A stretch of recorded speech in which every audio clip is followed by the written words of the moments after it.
Assalamualaikum warahmatullahi wabarakatuh. Selamat pagi anak-anak. Apa kabar kalian hari ini? Bu Yesi harap kalian selalu ceria, selalu semangat, dan tetap sehat ya.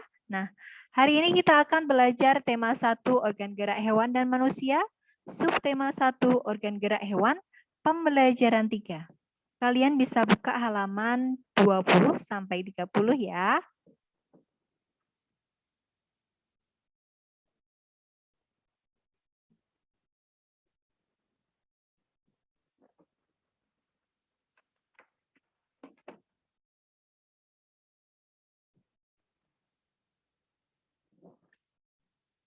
Nah, sebelum pembelajaran ya, kita berdoa dulu ya anak-anak ya. Berdoa menurut agama dan kepercayaan masing-masing. Berdoa mulai. Bismillahirrahmanirrahim. Rabbi zidni ilma warzuqni fahma.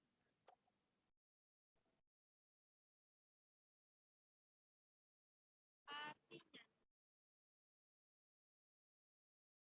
ya Allah, tambahkanlah aku ilmu dan berilah aku rezeki akan kepahaman. Nah, itu anak-anak ya. Amin ya. Mudah-mudahan pembelajaran kita hari ini bisa diterima kalian semua dan kalian bisa paham dan ilmunya bermanfaat untuk kalian semua. Amin ya robbal alamin. Nah, tujuan pembelajaran kita hari ini yang pertama dengan mengamati teks, siswa mampu mengidentifikasi sikap-sikap yang sesuai dengan nilai-nilai yang terkandung dalam sila Pancasila secara tepat. Kemudian yang kedua dengan berdiskusi, siswa mampu menganalisa sikap-sikap yang sesuai dengan sila-sila Pancasila dengan percaya diri. Yang ketiga, dengan membaca teks, siswa menemukan contoh perubahan alam yang diakibatkan karena perilaku manusia dengan secara benar. Kemudian yang keempat, dengan membaca dan menulis, siswa mampu menentukan ide pokok dari teks secara benar. Nah, anak-anak, pembelajaran 3. Selesai bermain, Pak Rudi mengajak Edo mengumpulkan air seni kelinci. Air seni kelinci tersebut oleh Pak Rudi disalurkan melalui saluran-saluran air dan dikumpulkan ke dalam satu wadah penampungan. Ih, bau sekali, Pak, kata Edo. Benar, Edo. Meskipun bau, tetapi air seni kelinci ini sangat baik digunakan sebagai bahan pupuk cair organik untuk tanaman. Sayuran akan tumbuh dengan subur, tanaman buah akan cepat berbuah, dan tanaman bunga akan cepat berbunga, jawab Pak Rudi. Tiba-tiba Pak Rudi datang ke kandang kelinci. Pak Eko meminta air seni kelinci milik Pak Rudi untuk memupuk sayuran di belakang rumahnya. Dengan ikhlas, Pak Rudi pun memberikan sebagian air seni kelinci tersebut kepada Pak Eko. Pak, kenapa air seni kelinci itu diberikan kepada Pak Eko? Kan sayang, Pak. Tanya Edo penasaran. Iya, tidak apa-apa. Iya, tidak apa-apa, Edo. Kita harus saling membantu. Jika ada orang yang membutuhkan bantuan, kita harus secara ikhlas dan sukarela memberikan bantuan. Karena kita makhluk sosial. Artinya tidak dapat hidup sendiri dan membutuhkan bantuan orang lain, jawab Pak Rudi. Dan ingat, saling membantu dan tolong-menolong adalah bentuk dari pengamalan sila Pancasila juga loh, tambah Pak Rudi. Benar sekali, Pak. Jika tidak salah, sila kemanusiaan yang adil dan beradab, kata Edo. Nah, anak-anak, sila kemanusiaan yang adil dan beradab, sila berapa ya? Ayo, dicari tahu ya. Nah, nilai-nilai yang terkandung dalam sila-sila Pancasila. Pancasila sebagai dasar negara Indonesia bukan lagi suatu hal yang baru bagi masyarakat Indonesia. Dari zaman dahulu, nilai-nilai Pancasila memang sudah terkandung dalam kehidupan sosial budaya masyarakat kita. Nilai-nilai tersebut telah meliputi berbagai aspek kehidupan dan masih tetap dipelihara sampai saat ini. Nilai-nilai Pancasila perlu sekali kita kembangkan dalam kehidupan sosial budaya. Hal ini dimaksudkan agar tercipta suasana yang tenang, sejahtera, damai, dan aman. Tanpa nilai-nilai tersebut, kita tidak dapat tanpa nilai-nilai tersebut, kita tidak akan dapat mencapai semuanya. Nilai ketuhanan yang Maha Esa. Ya, yang pertama, nilai ketuhanan yang Maha Esa. Beriman kepada Tuhan yang Maha Esa sesuai dengan agama dan keyakinan yang dianutnya. Nilai yang terkandung dalam sila ini juga mengharuskan kita untuk saling menghormati dan bekerja sama antar pemeluk agama yang berbeda-beda.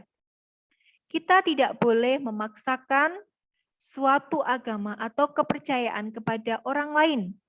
Kita harus saling menghormati kebebasan dalam menjalankan ibadah. Nah, yang kedua, nilai kemanusiaan yang adil dan beradab.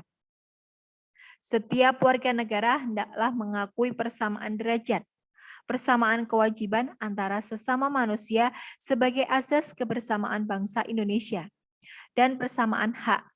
Dengan menjunjung tinggi persamaan derajat, hak, dan kewajiban, maka seluruh bangsa Indonesia bersama-sama akan mampu menegakkan dan juga memelihara kebersamaan. Penerapan nilai ini dalam kehidupan sehari-hari adalah dengan mengembangkan rasa saling mencintai sesama manusia. Sikap tenggang rasa, menjunjung tinggi nilai-nilai kemanusiaan, gemar melakukan kegiatan kemanusiaan, serta berani menegakkan kebenaran dan keadilan. Kemudian yang ketiga, persatuan Indonesia. Makna dan nilai yang terkandung dalam sila ini adalah menjaga persatuan dan kesatuan negara Republik Indonesia. Dengan menerapkan sikap cinta tanah air, rela berkorban demi bangsa dan negara, serta memajukan pergaulan demi persatuan dan kesatuan bangsa yang berbineka tunggal ika. Yang keempat, nilai kerakyatan yang dipimpin oleh hikmat kebijaksanaan dalam permusyawaratan perwakilan. Setiap warga negara memiliki kedudukan yang sama. Kedudukan yang sama tersebut hendaknya dikundangkan secara sadar dengan mengutamakan kepentingan negara dan masyarakat. Selain itu, warga negara Indonesia harus selalu mengutamakan musyawarah untuk mufakat dalam menyelesaikan suatu persoalan bersama. Penerapan dalam sikap sehari-hari adalah dengan mengutamakan kepentingan umum di atas kepentingan pribadi dan golongan. Tidak memaksakan kehendak kepada orang lain, serta mengutamakan budaya musyawarah dalam menyelesaikan masalah dengan diliputi oleh semangat kekeluargaan. Yang kelima, nilai-nilai keadilan sosial bagi seluruh rakyat Indonesia. Kita harus menghindarkan diri dari sifat pemborosan, selalu bergaya hidup mewah, dan perbuatan-perbuatan yang merugikan kepentingan umum. Bekerja keras dan menghargai hasil kerja keras orang lain sangat dibutuhkan dalam mewujudkan sikap kebersamaan. Di samping itu, harus dikembangkan pula sikap adil terhadap sesama, menghormati hak orang lain, serta menolong dan menghargai orang lain. Nah, ayo anak-anak, sekarang kita berdiskusi ya.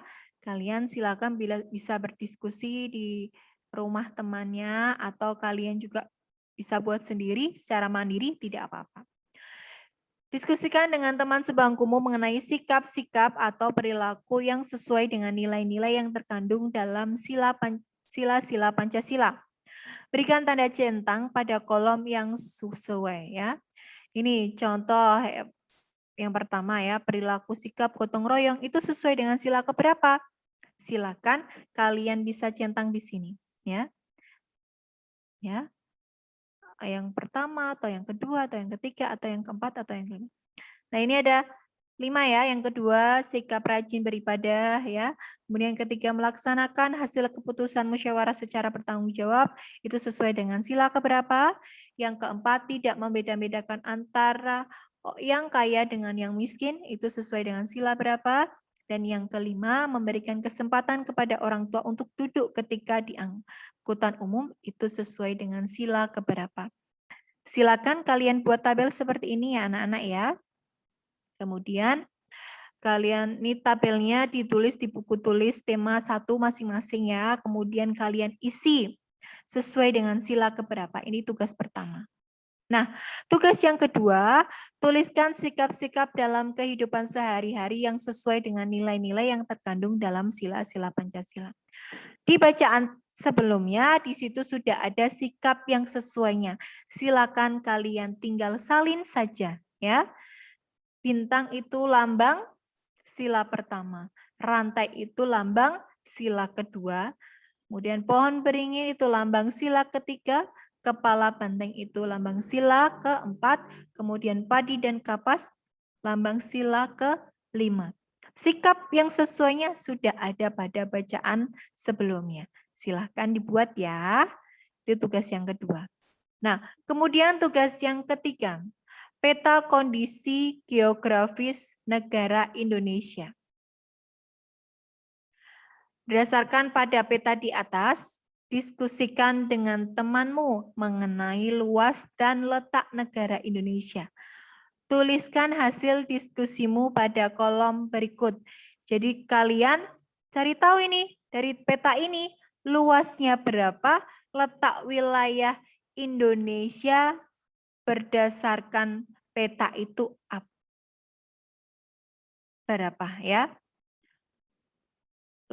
Luasnya berapa, letaknya di mana? Gitu ya anak-anak ya.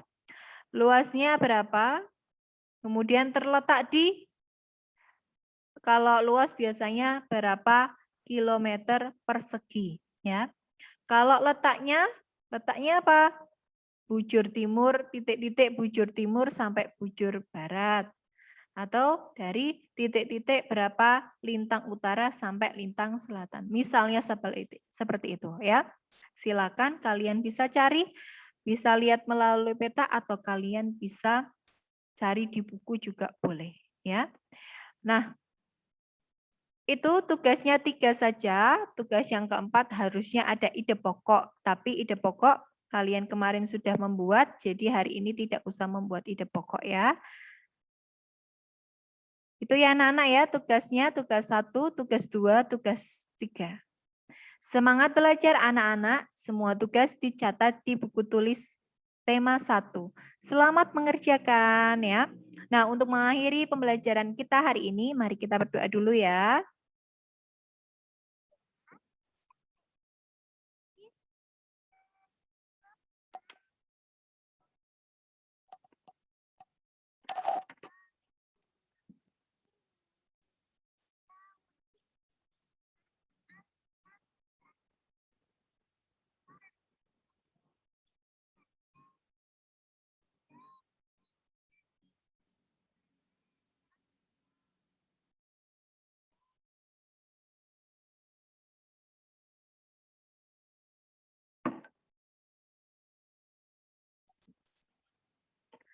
Terima kasih anak-anak. Semangat belajar, selamat mengerjakan tugas. Billahi taufiq wal hidayah. Wassalamualaikum warahmatullahi wabarakatuh.